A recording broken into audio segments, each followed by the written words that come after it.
ஜக்கி வாசுதேவனை ரொம்ப நாளா ஃபாலோ பண்ணிக்கிட்டு இருக்கேன். அத்தனை சாமியார்களுக்கும் தண்டனை உறுதி. கிரிமினல்களை பூரா அழிக்கிற வேலைடா அவன் வேலைன்னு எனக்கு இப்போ அந்த வேலை கொடுத்துருக்காங்க. கரெக்டான வேலை. இது எனக்கு அவர் யாருன்னு கூட தெரியாது, அவர் எப்படி இருப்பாருன்னு கூட தெரியாது.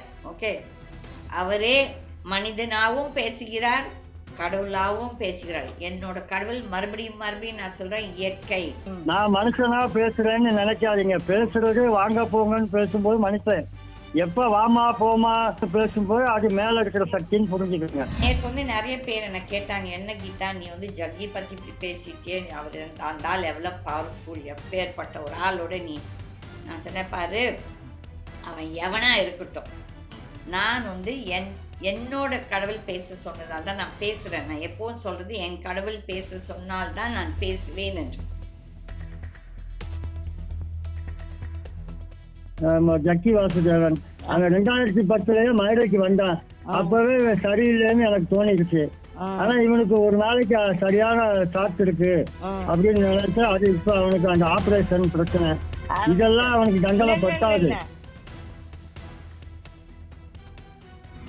இந்த ஜக்கி வாசுதேவ் எவ்வளோ குழந்தைங்களோட வாழ்க்கை, எவ்வளோ குடும்பங்களோட வாழ்க்கை, எவ்வளோ பெண்களோட வாழ்க்கையோட விளையாடிட்டு இருக்கான். சாமி பேரை சொல்லி, அதுவும் சிவன் பேரை சொல்லி கொண்டு இந்த அயோக்கியர்கள் நாட்டையும் உலகத்தையும் ஏமாற்றி கொண்டிருக்கிறார்கள்.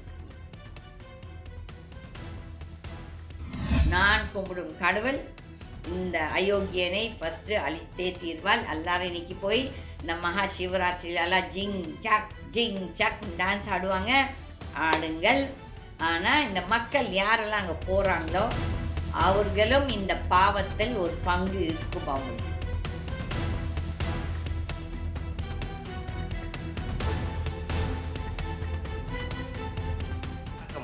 வணக்கம். நேற்று ஜக்கி வாசுதேவன் பற்றி நேற்று நம்ம பேசியிருந்தோம். அவங்க மேலே வந்து ஒருத்தவங்க வந்து கம்ப்ளைண்ட் கொடுத்தாங்க, அது எஃப்ஐஆர் வாங்க போகிறேன் அப்படின்னு சொல்லியிருந்தாங்க. அது என்னங்கமாச்சு, அதோட கருத்து, உங்களோட கருத்து என்னங்க? நேற்று வந்து கோயம்புத்தூர்லேருந்து அந்த police station, Perur police station, all women ஸ்டேஷன்லேருந்து அந்த, நான் யார் பேரும் பாதிக்கப்பட்டவங்க பேர் யார் பேரும் யூஸ் பண்ண மாட்டேன்.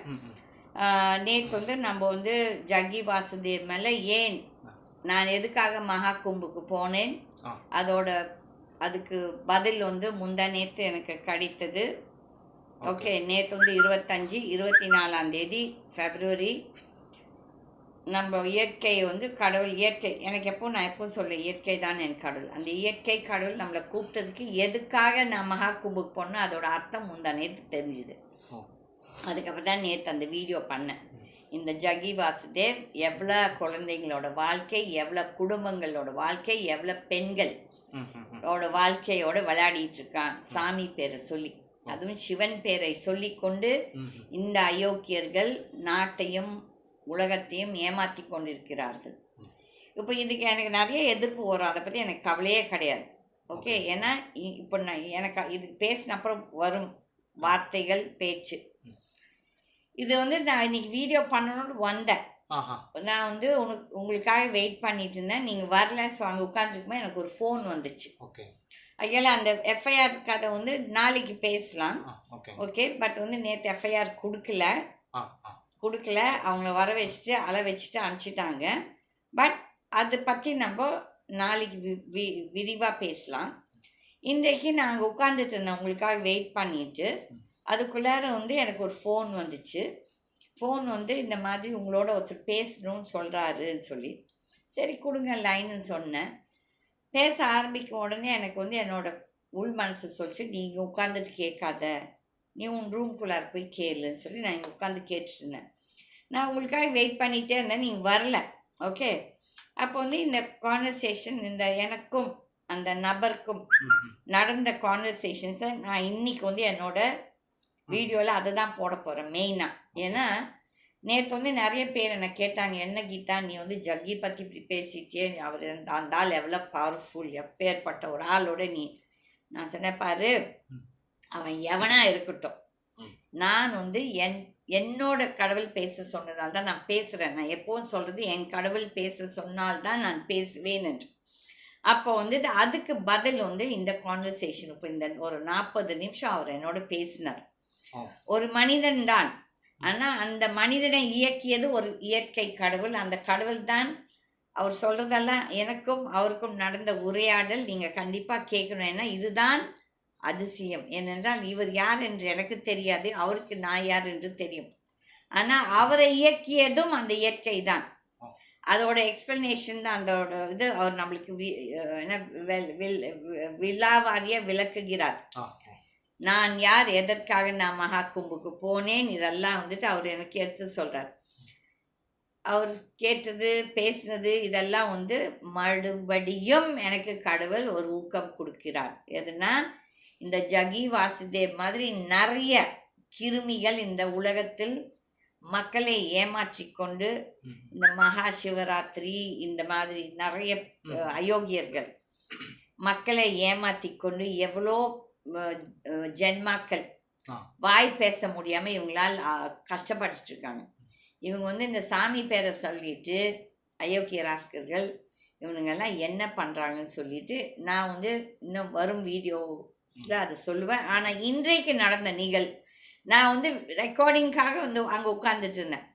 அதுக்கு முன்னால் நான் ஆரம்பிச்சிருப்பேன் ரெக்கார்டிங் ஆக்சுவலி. ஆனால் உங்களுக்காக வெயிட் பண்ண நீங்கள் லேட் பண்ணதால் அதுக்குள்ளார இந்த நிகழ்வு நடந்திருக்குது. இதை பாருங்கள்.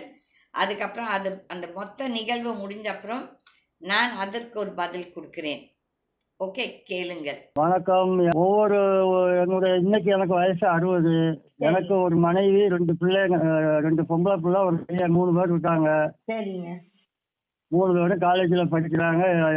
அதுக்கு என்னுடைய தங்கச்சி அமெரிக்காவில் இருக்கா. அதுக்கு காலேஜ் ஃபீஸ் எல்லாம் கட்டிடுவேன். அதனால நான் அந்த பிரச்சனை எனக்கு இல்லை.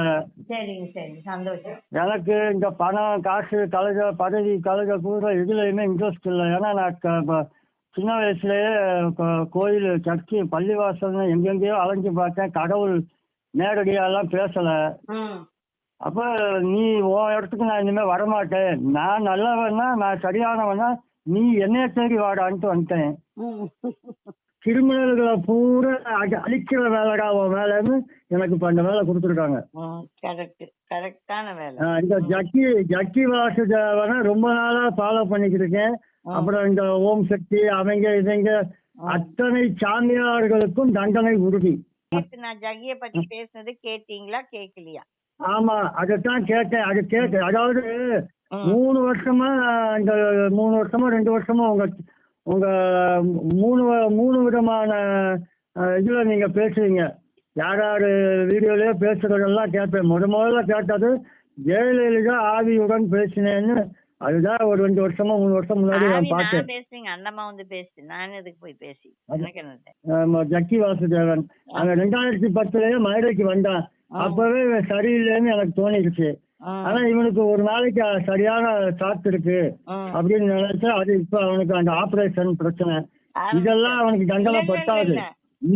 நான் வந்துட்டு இப்ப நேத்து சொன்னதுல நான் கும்புக்கு போனேன். என்ன சிவனும் எல்லா சாமி கூப்பிட்டுங்க. நான் போனேன். எதுக்காக போனேன் எனக்கு தெரியாது. நான் தண்ணியில குதிக்கிறதா இல்ல, புரியுதுங்களா?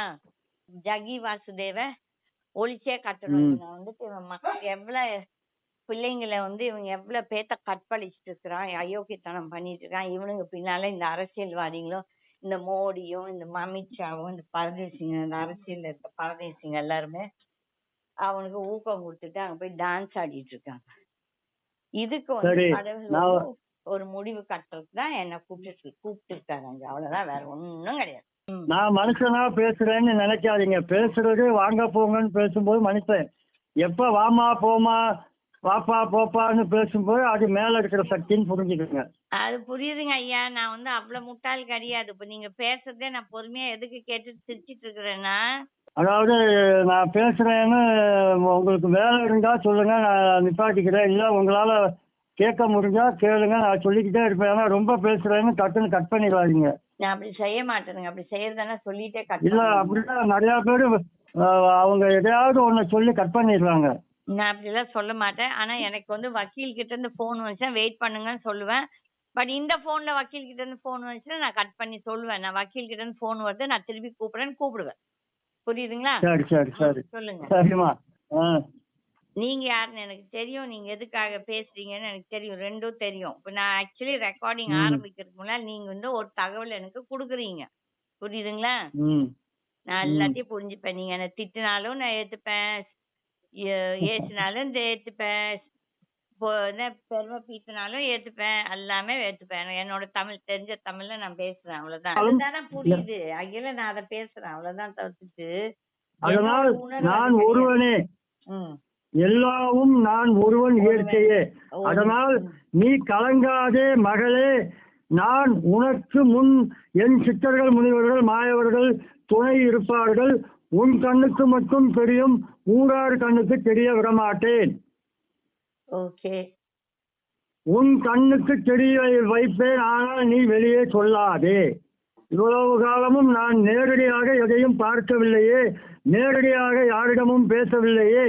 எனக்கு ஏதோ ஒன்று வருகிறது, சொல்லுகிறது, செயல்படுகிறதே ஒழிய நேரடியாக கண்ணுக்கு கண்ணாக நான் பார்த்து பேசவில்லையே என்று உன் ஆன்மா, உன் மனது இயங்குகிறது. அந்த இயக்கத்தை போக்கும் காலம் வந்துவிட்டது. நீ இயற்கையாகவே என்னுடைய சித்தர்கள் முனிவர்கள் மாயவர்கள் ஞானிகள் யோகிகளை நீ கண்ணால் பார்ப்பாய். ஞானத்தை கொடுக்கும் பொழுது உன் புறக்கண்கள் ஞானக்கண் மூலியமாக உனக்கு புறக்கண் மூலியமாக நீ பார்ப்பாய். சரிங்க ஐயா, சரி. புரியுதா? ஆழமா புரிஞ்சுக்கணும். சரிங்க ஐயா, புரிஞ்சுட்டேன். இனி உன்னை எந்த சூழ்ச்சிக்காரனும் சூழ்ச்சிக்காரியும் நெருங்க முடியாது. ஒன்று இரண்டு நெருங்குகிறது, அதையும் இனி நெருங்க விடமாட்டேன். சரிங்க ஐயா. அது சூழ்ச்சி கொண்ட உடலில்லா ஆன்மாவாக இருந்தாலும் சரி, வஞ்சர தந்திர பில்லி சூனியங்களில் சூழ்ச்சி செய்தே வாழ்ந்த உடல் இல்லாமல் மறைந்து சுற்றி கொண்டிருக்கிற ஆன்மாவும் உன்னை இனி தொந்தரவு செய்யாது. சரிங்க ஐயா. தொந்தரவு செய்ய முடியாது. சரிங்க ஐயா. அதற்குத்தான் பலம் கூட்டி கொடுத்திருக்கிறேன் உன் ஆன்மாவிற்கு. அந்த பலத்தால் உன்னை கண்டுகொள்ள முடியாது. அவைகளால் உன்னை துன்புறுத்தவும் இயலாது, ஒரு நாளும் இயலாது. சரிங்க ஐயா. சரிங்க, சரி. இதையெல்லாம் நீ கேட்டதற்கு பதிலாய் உனக்கு கொடுக்க வேண்டியதை அந்த தருணம் வந்தது. இன்று அந்த தருணம் வந்து விட்டது, கொடுத்து விட்டேன்.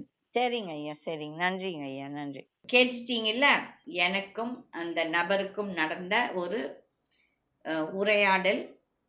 இது நாங்கள் யாருமே இதை ஏற்படுத்தலை. இது எனக்கு அவர் யாருன்னு கூட தெரியாது, அவர் எப்படி இருப்பாருன்னு கூட தெரியாது. ஓகே, அவரே மனிதனாகவும் பேசுகிறார், கடவுளாகவும் பேசுகிறார். என்னோட கடவுள் மறுபடியும் நான் சொல்கிறேன் இயற்கை. ஓகே, ஸோ அதில் என்னை மகா கும்புக்கு கூப்பிட்டுட்டு போனது இந்த ஒரு 45 நிமிஷம் இந்த பேச்சு நீங்கள் கேட்டிருப்பீங்க. நீங்களே உங்களோட மனசில் என்ன படுறதோ நீங்கள் நினச்சிக்கோங்க. எனக்கு நீங்கள் நெகட்டிவாக நினச்சாலும் கவலை கிடையாது, பாசிட்டிவாக நினச்சாலும் கவலை கிடையாது. ஆனால் கடவுள் இந்த யுத்தத்தை ஆரம்பிக்க சொல்லிட்டார். ஆகையால் இந்த ஜகி எங்கள் பக்கம் உண்மை நியாயம் இருந்தால் நாங்கள் இந்த யுத்தத்தில் ஜெயிப்போம். அவங்க பக்கம் உண்மை நேர்மை இருந்தால் அவங்க இந்த யுத்தத்தை ஜெயிப்பார்கள். பட் அவங்க இந்த சொல்கிற மாதிரி இந்த தந்திரம் மந்திரம் மாந்திரிகம் இதை வச்சு எங்களை ஜெயிக்கணும்னு நினைச்சால் அந்த நான் கும்பிடும் கடவுள், அது ஏதோ இருக்கட்டும், நான் கும்பிடும் கடவுள் இந்த அயோக்கியனை ஃபஸ்ட்டு அழித்தே தீர்வாள். எல்லாரும் இன்னைக்கு போய் இந்த மகா சிவராத்திரிலெல்லாம் ஜிங் சக் டான்ஸ் ஆடுவாங்க, ஆடுங்கள். ஆனால் இந்த மக்கள் யாரெல்லாம் அங்கே போகிறாங்களோ அவர்களும் இந்த பாவத்தில் ஒரு பங்கு இருக்கும் அவங்களுக்கு. ஏன்னா இதெல்லாம் பாதிக்கப்பட்டது மெயின்லி ரொம்ப நிறைய பேர் சின்ன சின்ன பையனுங்களும் பெண்களும், அதுக்கப்புறம் லேடிஸ், தட் இஸ் அவங்களுக்கு ஆதரவற்றவங்க. ஓகே, அதெல்லாம் இந்த ஆள் அங்கே பண்ணுறதே பிரெயின் வாஷு. இந்த ஜனங்கள், நான் மறுபடியும் உங்களை வேண்டிக்கிறேன், இந்த மாதிரி சாமியார்கள் கிட்ட போய் உங்கள் வாழ்க்கையை கெடுத்தாக்காதீங்க. கடவுள் நமக்குள்ளார் இருக்கார், எங்கேயும் தேடி போக வேண்டாம். நம்ம மனசாட்சி தான் நம்ம கடவுள். நன்றி, வணக்கம்.